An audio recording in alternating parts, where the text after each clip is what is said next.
there are applications where energy is temporarily stored in a rotating disk. And we call those disks flywheels. And the rotational kinetic energy can be consumed then at a later time. So it's very economical. And this rotational kinetic energy can then be perhaps converted into electricity or in other forms of energy. And there are really remarkably inventive and intriguing ideas on how this can be done. Of course, whether it is practical depends always on dollars and cents, and to what extent it is economically feasible. But I have always, even when I was a small boy, I remember when I was 7 years, it already occurred to me that all this heat that is produced when cars slam their brakes, all you're doing is you produce heat. You lose all that kinetic energy of your linear motion, whether somehow that couldn't be used in a more effective way. And this is what I want to discuss with you now and see where we stand. This is actually being taken seriously by the Department of Energy. So I want to work out with you an example of a car which is in the mountains and which is going to go downhill. And the mountains are very dangerous, zigzag roads, and so he or she can only go very slowly. And the maximum speed that the person could use is at most 10 miles per hour without killing him or herself, which is about 4 meters per second. And so here's your car. And let's assume you start out with 0 speed, and let's assume that the mass of the car, will give it nice numbers, is just 1,000 kilograms. And so you zigzag down this road. Let us assume that the height difference, h, let's give it a number, 500 meters. And you arrive here at point P, and you later have to go back up again. What is your kinetic energy when you reach point P? Well, you have a speed of 4 meters per second. And as you went down, you've been braking all the time. One way or another, you got rid of your speed. And that's all burned up, heat. You heat up the universe. So when you reach point P, your kinetic energy at that point P is simply 1/2 mv squared. M is the mass of the car, so that is 500 times 16 v squared, so that is 8,000 joules. Now compare this with the work that gravity did in bringing this car down. That work is mgh. And mgh is a staggering number. 1,000 times 10 times 500. That is 5 million joules. And all of that was converted to heat using the brakes. It actually even gives you also wear and tear on the brakes. So who needs it? Is there perhaps a way that you can salvage it? Or maybe not all of it, maybe part of it? And the answer is yes, there are ways. At least in principle, there are ways. You can install a disk in your car, which I would call then a flywheel, and you can convert the gravitational potential energy, you can convert that to kinetic energy of rotation in your flywheel. And to show you that it is not completely absurd, I will put actually in some numbers. Suppose you had a disk in your car which had a radius of 1/2 meter.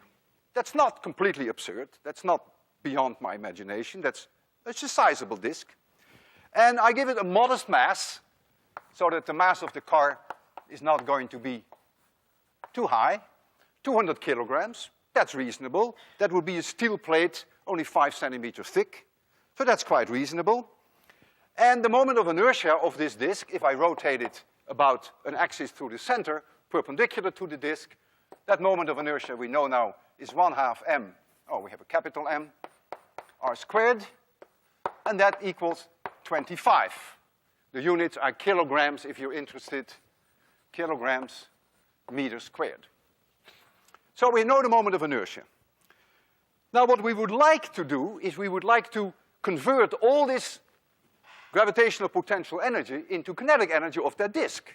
If you you think of a clever way that you can couple that, and people have succeeded in that, then you really would like 1/2 I omega squared. You would really like that to be 5 times 10 to the 6 joules. And so that immediately tells you what omega should be for that disk. And you find then, if you put in your numbers, which is trivial, you find that omega is about 632 radians per second. So the frequency of the disk is 100 hertz, 100 revolutions per second. I don't think that that is particularly extravagant. So as you would come down the hill, you would not be braking by pushing on your brake. You would not be heating up your brakes, but you would somehow convert this energy into the rotating disk, and that would slow you down. So the slowdown, the braking, quote unquote, is now done because of a conversion from your linear speed, which comes from gravitational potential energy, to the rotation of the disk. And when you need that energy, you tap it. So you should also be able to get the rotational kinetic energy out and convert that again into forward motion. And if you could really do this, then you could go back uphill and you wouldn't have to use any fuel. All your 5 million joules can be consumed then, in an ideal case, and you would not have to use any fuel.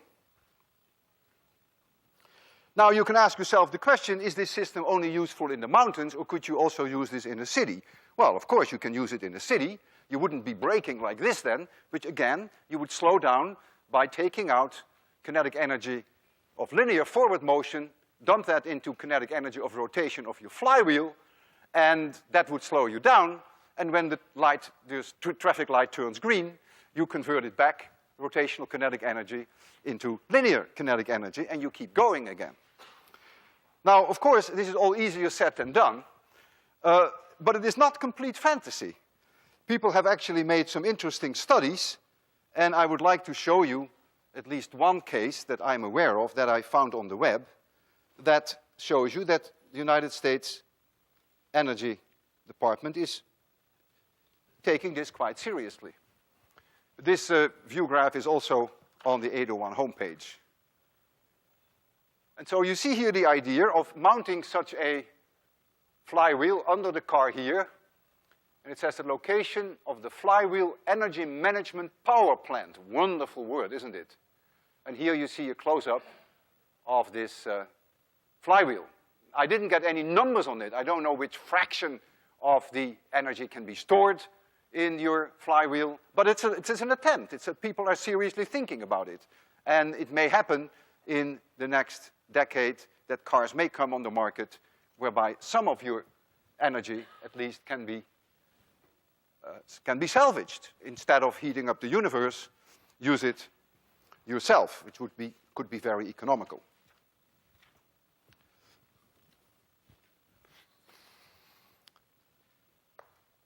I have here a toy car.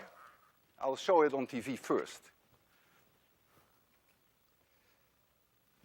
And this toy car has a flywheel. Can you see it? That the flywheel itself is the wheel of the car. But the idea is there. In this case, I cannot convert linear motion into the flywheel. I could do that, but I'm going to do it in a reversed way. I'm going to give this flywheel a lot of kinetic energy of rotation. You'll see shortly how I do that. And then I will show you that that can be converted back into forward motion. In this case, very easy, because the flywheel itself is the wheel. So let me try to power this car. I do that with this plastic. Okay. So I'm going to put some energy into this wheel, into this flywheel, and then we'll see whether the car can use that to start moving. Great that my lecture notes were there. So you see it works. And of course, if you could reverse that idea, that when the car, before it stops, get it back into the flywheel, then you have the idea that I was trying to get across. very economical, and maybe that will happen sometime in the future.